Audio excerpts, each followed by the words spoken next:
So what is up, guys? Nick here, helping you to master your technology, and welcome to my Xiaomi 15 Ultra versus Pixel 9 Pro XL speed test. Let's go ahead and begin with a boot up test in 3, 2, and go and see which one can get there first. Now, the Google Pixel does have 16 gigabytes of RAM. This is the 9 Pro XL, not the newer released 9A, which is a budget phone. This also has a Tensor G4 chip in there. And it does have Android 15. It's going to be one of the first to get Android 16. And it boots up faster than the Xiaomi 15 Ultra with HyperOS. Although HyperOS did turn on pretty quick over here, the Xiaomi 15 Ultra also has 16 gigabytes of RAM and joins the 8 Elite club with the Snapdragon 8 Elite. Also has a Adreno GPU. This one is a little bit weaker than that over here on the Pixel. So definitely we'll see how that plays out in the next tests. All right, guys, so here we are at the lock screens. Let's go ahead and do a fingerprint test, and you can see that the Xiaomi 15 Ultra definitely did that a little bit quicker. Definitely feels a little bit faster to unlock. You can see right there once again. So yeah, the animation's faster. Also, you could see that it's a little bit slower there for the Pixel. So I would say for unlocking, the Xiaomi is going to be quicker over here. They also both do have face unlocks, but I'm not going to really do that test here because, you know, the face unlock is definitely not the most secure method to do here. However, when kind of just scrolling through HyperOS over here, you can see it's pretty smooth with its vertical app drawer there going through here. It's pretty decent day to day. We do have ourselves, you have their quick panel over there, notifications on the left, and you'll see that animations are pretty solid. This HyperOS does have a ton of features. It feels a little bit overloaded, and it has a little bit more bloatware than we'll find anywhere close on the Pixel. There's basically none. It's basically just a pure vanilla Google experience over here. And I do feel like the software looks more polished and nicer on the Pixel. However, I have to say that Xiaomi's phone feels about the same in terms of just navigating across. Most phones this year do feel about the same, but I have to say the Pixel is a more balanced design. It feels much nicer to hold the rounded corners. This feels very top heavy. You probably see me almost drop it earlier, but let's go ahead and get on to the app test now. Again, Mali G715 GPU. We do have the Adreno 830 over here. In addition, we do have ourselves 8 Elite and the Tensor G4. All right, so here we are at the application test. You could see everything is going to be closed out here for both phones, so no major issues there. Let's go ahead and begin with news, and you can see that was slightly quicker on the left. As we scroll through these different pages, you're going to see that they all do very well. I do feel like that scrolling looks smoother on the Pixel. So optimization for Google apps, of course, I'm always going to recommend the Pixel. This is their phone. They're going to optimize their apps really well, and it did scroll better on the Pixel. You'll see right here, we actually had a pop-up there. Let's go ahead and do that one again. We'll do Play Store again, and you've seen that time it was faster on the left. Top charts, faster on the left. So the way I feel about these phones is they're kind of opposite. Xiaomi first on the left. Xiaomi is throwing the best chip in there with a lot of RAM, but they have kind of a bloated software experience. I feel like it's not super bloated, but it definitely has a bit more than competing phones. It's also less polished, but it's throwing everything in the kitchen sink.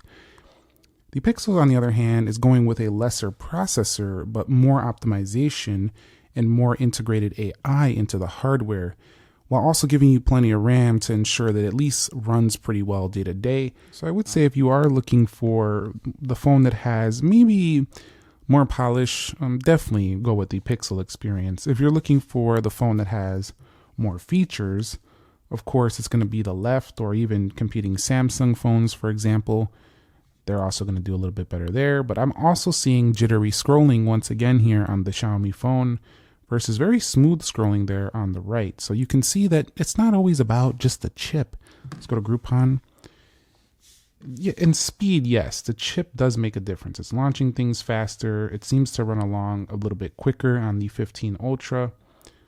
But the optimization shows that the Pixel can be a better experience, although Groupon is choppy here on both of them. Let's go into Gemini. And I think that was the left. But I have to say, so far, the Xiaomi is freaking loading everything way faster than the Pixel. So definitely, I feel like everybody knows it. Like the Google Pixel is literally only a processor upgrade away from being much better than it is now in terms of performance. Everyone wants this. I feel like who likes the Pixel experience, I included. I do want to see them go to Snapdragon or an equivalently powerful CPU if they're not going to go there. Because you can see just how far ahead, especially in gaming and when you really start pushing the phones, that the phone becomes faster on the Snapdragon side. Now, the reason why that's a big deal is not because necessarily the Pixel's slow or it doesn't really perform well. It tends to perform pretty well for day to day, but when you're charging and calling it a Pro XL, you're basically calling it like a top dog phone, which it is in camera and build and design, but it's got to be the whole package at this price. Really, it does. Like the Google Pixel 9a is probably going to perform as well as the 9 Pro XL, which is not something I like too much. You know, you would expect your top of the line to perform better than the lower end tier, wouldn't you? I would. But you can see even here in Dead Trigger, we're faster up on the left, loaded in first. Let's go into Race the Sun. And pretty much, I'm going to have to call it a victory for performance so far already to the Xiaomi 15 Ultra. It basically loads everything quicker, mostly down to the 8 Elite. The same thing would happen if I did this against the S25 Ultra, the S25 Plus, even the base S25.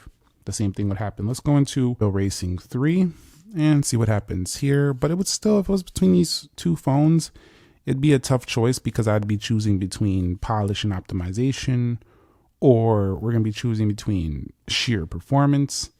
You see we're getting a little download here, but Xiaomi did launch into there quicker. Real Racing 3 has been, I'm probably going to remove this from future speed tests. It kind of messes up the test a little bit. All right, so let's go into Free Fire here on both phones and see which one can get there first. We are looking at the Xiaomi once again in the lead. A good ways behind on the Google Pixel 9 Pro XL. So it does look like we're a bit behind there. I'm already back to the home screen and we're loading in. So I could actually been into Call of Duty already before this app would go ahead and launch in.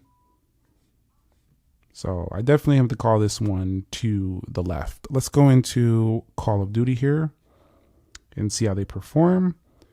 And once again, it's pretty clear. Gaming, it's going to go to the 15 Ultra. It's going to go to any of the Snapdragon 8 Elite phones. Just is. That's the way it is. And it's going to remain that way.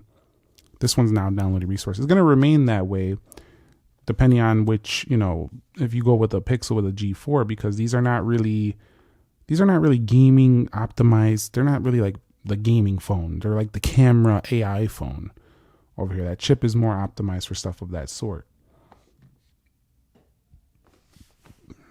And so the Pixel did take quite a bit longer to launch into this game for sure. So if you are looking for a faster gaming launch speeds, faster gaming performance, yeah, go with the Xiaomi between these two.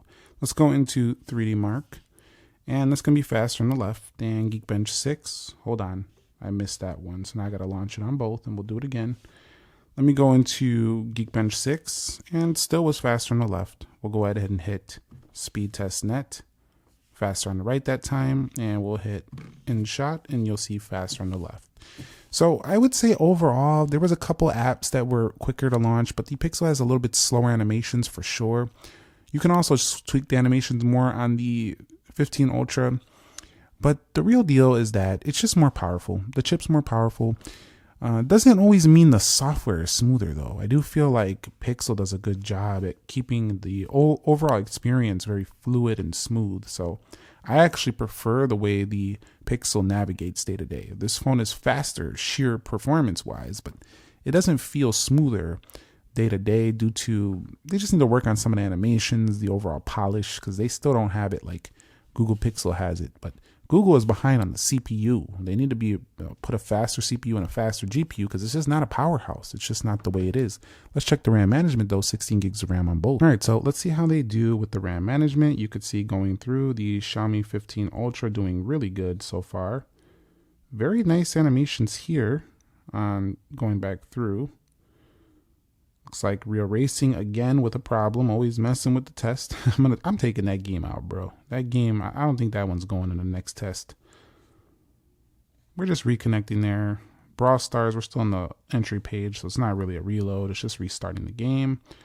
We'll go over here to Groupon and YouTube, little Blink, Amazon. So some of these apps are acting a little wonky here for the 15 Ultra, so not amazing so far, not holding it exactly where it was, but it did a good job at not really like crashing out or anything like that. So the 16 gigs of RAM is really solid on here. You can go back through your apps. Everything is going to be a really good experience day to day. You can also change the way this app tray looks if you don't like the way this task switcher thing looks. You could change that out as well. Let's check the Pixel now, see how it does. All right, so let's take a look at the Google Pixel 9 Pro XL, and so far doing fantastic. Very nice. So the swipe out, while not as smooth of an animation, it's holding it better, I feel like. Yep, Brawl Stars does that on every game. Some of them just kind of went back to their pages. YouTube is just going to refresh the feed. Amazon going to do the same. Instagram. I would say the Pixel actually did better here. 16 gigs of RAM. This actually looked nicer to me. So I would say the Pixel won here. And this, just the way it looked more fluid. Things look like a little bit better optimized. Again, Xiaomi needs to work a little bit on the polish. It's just not there. Pixel did very well. I just could see if they went nonlinear animations or an improvement on animations, the Pixel would be even better. It's very polished. It just needs a faster CPU and a little bit better, newer looking animations. And it's going to be phenomenal. So this thing is a fantastic product. Let's go ahead and head on to the benchmarks. So here are our final Wildlife Extreme scores. You can see that the Pixel definitely behind 2603 15 FPS versus 5792 and an average frame rate of 34.69 FPS. If we scroll down, you'll see that we score better than only 51% of devices on the Pixel. That means more than half, almost, well, not more than, but half the market, and you know, this could be even more, can actually outperform the Google Pixel 9 Pro XL. So in performance, specifically, we're talking about speed here, not camera. This will destroy most phones in camera, not AI, not software longevity. I'm talking about sheer performance. This is a speed test. You'll see right here, 96% overall. Not a lot of phones are beating the Xiaomi 15 Ultra when it comes to pure raw performance, but the Galaxy S25 Ultra does. And probably some other 8 Elite gaming phones, and maybe the upcoming iPhone 17 Pro series, Max series will probably beat it as well. But, you know, this phone is a powerhouse over here. Let's go ahead and check out Geekbench now. And the final Geekbench results show the same exact thing. Basically twice faster in the multi-core, 8935 versus 4474. Now, I've actually seen the Xiaomi push over 9,000 depending on when I'm testing. Also, the Galaxy S series can go well over 9,000. So this phone, not the fastest 8 Elite phone I've seen, but definitely much faster than Pixel 9 Pro XL here. Also on the single core, much more performance as well than the Pixel. So really, they have to squeeze. What I like about Google is that they squeeze everything they can out of the CPU they have. Like, they're doing the best they can with what they're using, but let's just get a flagship processor in there. And then let's get some good animations, upgrades, and some more polished, newer Android version. The Pixel is literally one step away from being one of the top dogs, if not the top dog, like in the Android space. So like, let's just put that faster processor in. That's all we need in this phone. So the Xiaomi is taking this round in this speed test. Let's go ahead and do one last thing before we head up out of here. We'll go ahead and do a camera test. I'll use a Nothing 3A box to go ahead and showcase which one does the camera better in terms of speed. Of course, the actual results are dependent on your subjective preferences, but the Pixel launches that camera quicker. Both of these do process their photos, as both of them do use post-processing. Shutter speed wise though, they look pretty similar. I like to do the zoom test because a lot of people say that some of the zoom just looks super choppy. And you could see it bouncing a little bit. It's pretty smooth, but when you switch those cameras, there's a lot of bouncing going on there with the Xiaomi 15 Ultra. Let's see how this one looks. Hold on. I'm messing up here. You could see also, yeah, a little choppy as well there. I don't know. This looks a little choppier than the 15 Ultra even on the zooming and coming back out. So this can look a little bit, you can work on this with these cameras. The transition between the lenses. Shutter speed wise though, the Pixel does this thing where it does some like AI processing in the background. So it can sometimes take longer to actually see your photo after you take it, but the results are impeccable. So it's kind of worth that little wait. Wrapping it up here, this was fun. Yeah, the Xiaomi 15 Ultra takes the W, as probably expected by a lot of you, but the Pixel, I think, held its own in the polish. It was a very, very nice performer. Like, even though it didn't have the fastest chip, it did pretty well. But I think this test is showing me that I just want to see Google put a top tier processor. You know, the phone is already top tier all around the board. It just needs that top tier processor to keep the heat down, in addition to also give us better performance and a better GPU. For those of us who want to do more than just take photos and use Google apps, we might want to do some other things or keep our phones performing longer over the long haul, because we're getting 7 years of software updates. We do want to see like even better performance during the long haul. So I think it would only benefit Pixels in the future, especially on the Pro and the Pro series and XL series. Let me know if you agree. Thumbs up if you enjoyed it. Subscribe if you haven't already. Nick here, and I'll catch you on the next episode. Be sure to be well, and peace.